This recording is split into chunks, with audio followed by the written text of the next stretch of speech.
jaalalti maallaqa akkuma allayni dhumene dhumti jaalalti dhugaa garuun obbaleeyyummaan dhugaa garuu wanni fedhe isiin jijjiiru gidaara lalee jabdu dhaaba manaarra hagartee dhagaadhaan jaaramerra jaalala dhugaa obbaleeyyummaa dhugaatii caala jabinni isiidha garuu jaalalti maallaqa akkuma allayni dhumene dhumti Adi sangamma yeroo si fayyadamuuf malee argaa kan namni si danda'u jiru otoo beeyte adeeroo nyaadhamaa jirta ammallee dhiiroo maal yoo si goone wayya taa'ini seentaa abdii fakkeenya godhadhu namni abdiirra dhiibbaa guddaa roorroo guddaa ergamaa zakkoodhaa ta'ee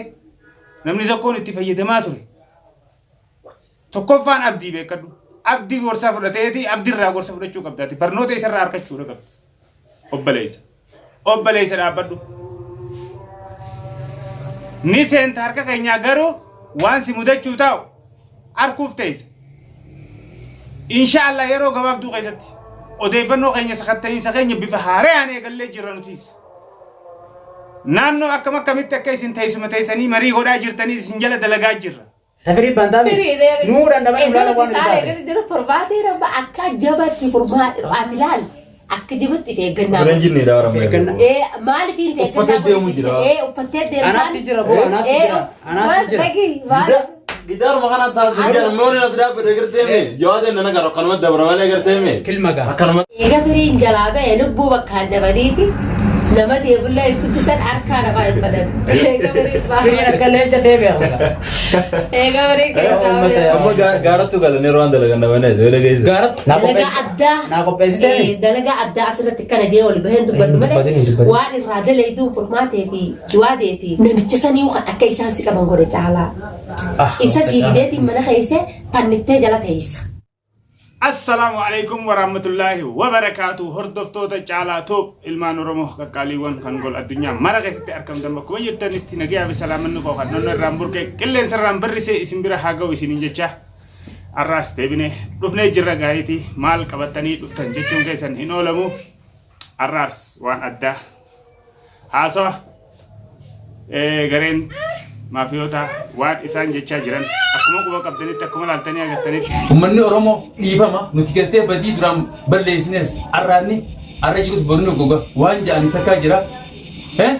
dhiifne akkaataa gartee fokkotaa isin nurraa jibbatanis wooma bareedduu qabannee isinitti achi bahaa jirra warreen duraan gartee nu abaaraa jirtanis arra abaarta keessan hara ibaatti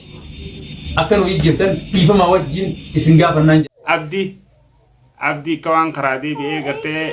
jarri kan hambaafne yaani jechuun gabaabumatti dogoggora dabreerraa akka waan baratee fakkaataa abdii keenya haalli ammatti jirti deemu jirtu kun gaayoo kanuma dhugaa ta'u taate atis akka zakkoo sanitti bakka irraa qabatan dhabuu baattee akka saafunaa mumuuca jechuu baattee waan bareedaadha waan nama jajjabeessaati waan sillee jajjabeessaati waan bareedaadha yaaddee ilmaan Oromootis dhiifama gaafattee hordoftoota keessillee akkasuma dhiifama gaafattee warratti balleessitallee dhiifama gaafattee waan dabreerraa dogoggora dabreerraa baradheetiin jira wanni ati jette waan baay'ee qalbii nama tuqaatii fi waan baay'ee deeggaramuu qaba waan baay'ee nama jajjabeessaati waan bareedaadha bifa kanaan yoo itti fufte ittiin ejjaata nillee ni milkooyta jeetii yaada ammoo yoo akka zakkoo sanitti deebitee ammaasis laaqachuu qabaattu taate bifa kanaan itti fuftee haala kanaan ka deemtu taate baay'ee gaariidha atilleen ba'uu keetiif baga gammaddeen siin jaa maaliifin sii gammada ba'uu keetiif waan dogoggora dabreerraa barattee arraan tana balleessaan tiyya hanga hin qabdu jarri kun na oofee na dhiibee dogoggora keessa na galche dogoggora sanirraa baradhee dhiifama naa godha kaisaa baheetiin jira ulii waan akkanaa kana keessatti illee argamuu hin fedhu jireenya kiyyaa fi jireenya maatii tiyyaallee balleessuu hin fedhu jettee dhaamsa kana dabarsuu keetiif kaleessa gartee saahibboottan keetii wajjin akkasitti teessee argamuu keessan irratti gammachuu teessanii waan dabre sanirraa dogoggora dabre sanirraa badii dabarte sanirraa deebi'eetiin jira jettee akkasii onneerraa dhiifama guugaafatu san baay'ee akkanatti dhagaamee baay'ee na gammachiste ammoo dhaamsi kiyya jabaan kaniin gajjabeessee siidhaamuudha bifa zakkoon obboleessa isaatiin dhiifama je'ee obboleeyyanii fi ilmaan Oromoo hundaan dhiifama je'ee deebi'ee ammaasis horfa seenee dhoqee wali ganaanee dhubee wali ganaanu jiru kanatti yoo ammoo dogoggora lammadaa keessa akka argamtu taate akkumaan ammaan dura jechaa jirutti sheenaan dabarte raammatan qabdu jaanii oggusuma dubbanna saniis yoo ammoo onnumarraa dhugumaan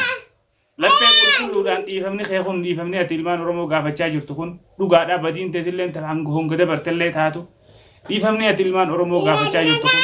ilmaan Oromoo dhiifama siif godhan je'eetii yaada maaliif Oromoon waa danda'e garaa waan bal'attuuf jecha obsa waan qabduuf jecha waan dabre dhiifama namaa godhu irratti Oromoon lakkoofsa tokko irratti akka argamtu waan hin beekuuf jecha dhiifama siif gooti je'eetii yaada dhugumaan gartee qalbii qulqulluudhaan dhiifama yoo kan gaafatu taate dhiifama yoo sii godhaniis rakkoo ni qabaata jee hin yaadu jechuudha. Waan bareedaadhaa jechi kee haasoyni kee kan kalee dhaamsi kee kan kalee waan bareedaadhaa jee waan hin amanuufi waan kana siin jee itti fufii siin jechuun barbaada. Egaa dhimmi har'a qabadhee dhufe kan lammadaa maali warri jettan dhimmi lammadaa kaarraan tanaa kaan asiin dogoggora dabrerraa badii dabarteerraa gorsa fudhateeti nama itti balleessee fi ilmaan Oromootis dhiifama gaafachaa osoo jiruuti kaan asiin ammaasiis dogoggora biraa mataan seenuudhaaf dhaadata ilmi namaa hanganuma wal dhaba kun olaat beekumsi namaatis hanganuma wal dhaba bal'inni sammuu namaatii fi dhiphinni sammuu namaatis kan madaalamu hanganumatti jechuudha maaliif kan kaleessa saahiba keenya tahee obboleessa keenya tahee nu wajjiin rakkoo baadhachaa ture arra nu keessaa utaalee jara kanatti dabalame jara sanitti illee dabalame achi keessatti illee hirmaannaa gumaa ilmoo namaa qooda fudhattee jirtaanii qabdaa keessaa ati itti gaafatamaadha jedhanii ol seennaa ulaa ol seenaa irratti gumaa ilmoo namaa irra kaayanii mana gumaa seene kan duraan eegala irraa keessa jiru dogoggora irraa baratee osoo dhiifama gaafachaa jiru ani jawaadeen gidaara kana jeelaa gidaara kana asiin akkana yoo dabre nan arguu jee uffadheetiin jira maali onni ati uffatte sibiila moo rasaasa akka rasaasni sin dhoyne xiyyitiin akka sin dhoyneef sibiila uffatte moo siiriidha si uwwisan qaama siirii si godhanii akka namni sin agarre jinniidha moo maal jaanii nan arguu jee bar kabalaan irra kaayaa jee ni nan arguu biru akkanuma usmana cinaa deemu hangam takka akkanatti nyaadhamte yaa firii keenya way baay'ee nama gaddisiisa yaa carraan kee kun yaa firii carraan kee baay'ee nama gaddisiisa dilanuma si barma janii dilanuma sammuun ta'e dhiphoodha bal'istee hin yaanne moo jarri garatti si nyaachiseensaa yaa bootifaan gara si nyaachisaniinsaa gara nyaattee jirte waa qaama waa si dibaniis waa gara waa si nyaachisaniis siif rabbii keetiitu beeka yaa firii keenya nyaadhamte hafarsaa taate hafarsaa fi obboleeytii isaalleen adde khimiyaa isaan dhiisi ummata maanaa hin qabne hoyi ati garuu firii jaalalaa nama kaleessa yeroo nu wajjin turte goote jennee nama sammuu qabu nama waa yaadu nama bal'isee yaadu jennee si yaaduu turre intalti dhalaadhaa akkana sammuu si taphachuu jirti obboleessa kiyya egaa si fayyadamuuf deemti bar goolii si naquu deemti kubbaan deengadda kannaniif san gooliin san osoo caalaa fi jawaadee fi furmaatetti naqayettuuti firii jaalalaatis waliin itti naqayettee dhaadachaa turte elloo yeruma sanuu isaan wanni dhaadataniif si nuqa isaa qabaniif si abdataniiti egaa nuqa isa teessee isaaniif odeeffannaa qonnaa turte saniifuu jarrinuu san abdatee akkasitti dhaadachaa ture elloonuu akka gootaaf goggoraa turanii maal si garsiisan booti egaa maallaqa agarsiisaniitiin maallaqa isaaniitiin argee dhufollaalee garee faarii keessaa utaalee dhufee jeefiriin maallaqa rabxaa akkanattiidha elloonuu an miidhamaatiin jiraa jeebar takkaa gaartuu nyaadheen gubne ruuza adii alannaa akkannan san irraa rabbi na baaseeti lukkuttichi na baase maallaqa akkan agarsiisanii jee rabxaa sanii na jijjiiree jeennu dhaadachuu jira ergaan inni isaan keessa taa'ee nu dabarsu jiru kana wanni guddaan yee jaalalti maallaqa agguu maallaqni dhumee ni dhumti jaalalti dhugaa garuun obboleeyyummaan dhugaa garuu wanni fedhe isiin jijjiiru gidaara lollee jabdu dhaaba manaarra خغرتي دغادان جارمره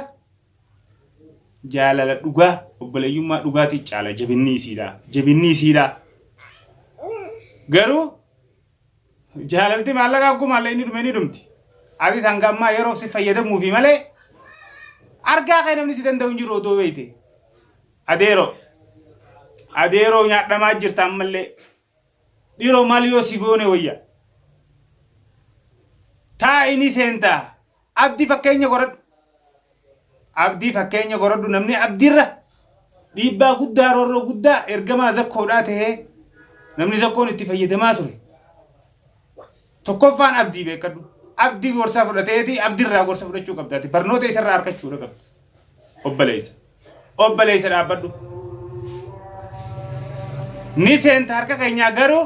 waan si mudachuu taa'u harkuuf teessa inshallah yeroo gabaabduu keessatti